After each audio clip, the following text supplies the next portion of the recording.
ఆ గురువుగారు అని గురువుగారిని పట్టుకుని ఎందుకు తిరుగుతారంటే మెలకువ తెలుసుకోవడానికి. ఇప్పుడు తాడు పట్టుకొచ్చి ఇలా తిప్పాను అనుకోండి, కట్టేశాను. అదే తాడు ఇలా తిప్పితే విప్పేశాను.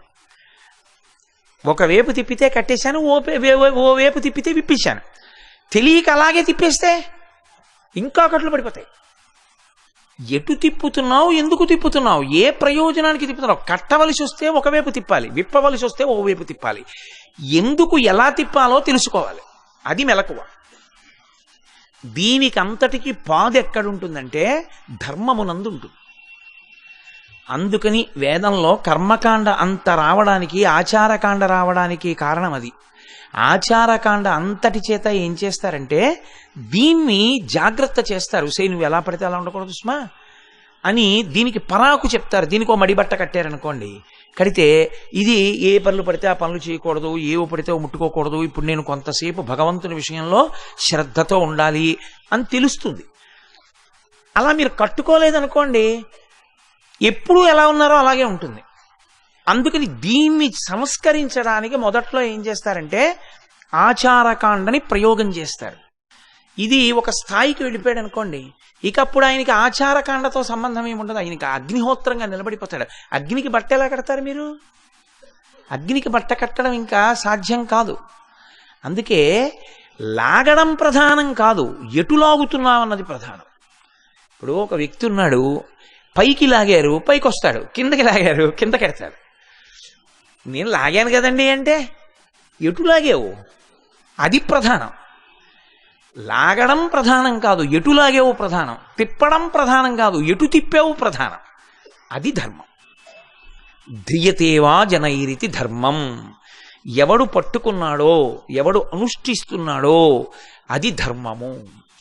అలా అనుష్ఠించిన వాడెవరున్నాడో వాడు జీవుని అభ్యున్నత పథంలోకి నడిపించుకుంటాడు, ఈశ్వరుని వైపుకి అడుగులు వేసేస్తాడు. ఈశ్వరుడు ఎటువంటి వాడంటే మహాప్రీతి దేనికి చెందుతాడో తెలుసా అండి?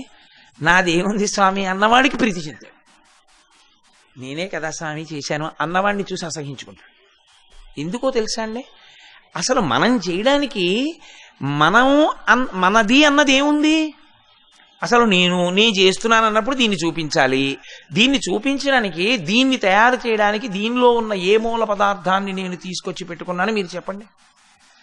శాస్త్రంలో ఇది చర్మము, రక్తము, కొవ్వు, అస్థి, శుక్ల, మేధ అనబడేటటువంటి పదార్థముల చేత తయారు చేయబడింది. ఇందులో చర్మం, అయ్యా నాకు ఇన్ని మీటర్ల చర్మం ఇవ్వండి అని నేను ఎవరిని అడిగి తేలేదు. ఓ 2-3 కేజీలు కొవ్వు ఇవ్వండి అని తేలేదు. లేకపోతే నాకు ఇంత శుక్లం పోయిండి అని తెచ్చుకోలేదు. ఇంత మేధ పెట్టండి అనలేదు, ఇంత మజ్జ పెట్టండి అని అడగలేదు, ఇన్ని ఎముకలు పెట్టండి అని అడగలేదు. ఈశ్వరుడు నిర్మించాడు దాన్ని, విశ్వకర్మ నిర్మించాడు. దీన్ని అలా నిలబెట్టాడు మహానుభావుడు.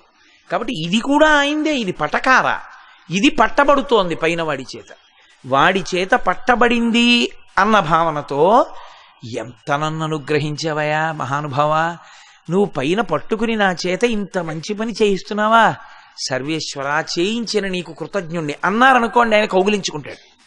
నే చేశాను అన్నారనుకోండి, ఆయన చికాకు పడతాడు. అప్పుడే చికాకుని ఏం చేస్తాడంటే పుణ్యం కింద వేసేస్తాడు. నీదన్నావుగా నువ్వే అనుభవించేయండి.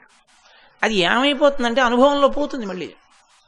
అందుకే దీన్ని పరాకు అంటారు. కొంచెం జాగ్రత్తగా ఈశ్వర ప్రీతిని సంపాదించుకునే ప్రయత్నం చేస్తారు. అందుకే ఏది చెయ్యండి, చేసేసిన తర్వాత ఏం చేస్తారంటే ఇంత కష్టపడి చేసింది ఎవరు?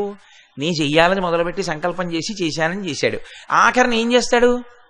తన అక్షతలు పట్టుకుంటాడు, భార్య నీళ్లు పోస్తుంది. ఏతత్ ఫలం సర్వం శ్రీ ఉమామహేశ్వర పరబ్రహ్మార్పణమస్తు ధారపోసేశాడు. మరి ఇంకెందుకు చేశావు? మరి ఎందుకు తెచ్చినట్టు? అరటిపళ్ళు ఎందుకు, కొబ్బరి బొండాలు ఎందుకు, పట్టుబట్టలు ఎందుకు, ఈ పనులన్నీ చేయడం ఎందుకు, చేసి ధారపోసేయడం ఎందుకు? ధార పోయకుండా ఉంటే అది నీకు పుణ్యంగా ఉండి వ్యయమైపోతుంది. ధార పోసేస్తే ఈశ్వర ప్రీతికి దగ్గరైపోతాం. ఒక్కటే తేడా. అందుకే భక్తుడైన వాడి గుండె పసిపిల్లవాడి మనసులో ఉంటుంది. అందుకే బ్రహ్మజ్ఞాన్ని పసిపిల్లవాడితో పోల్చడానికి కారణం అదే.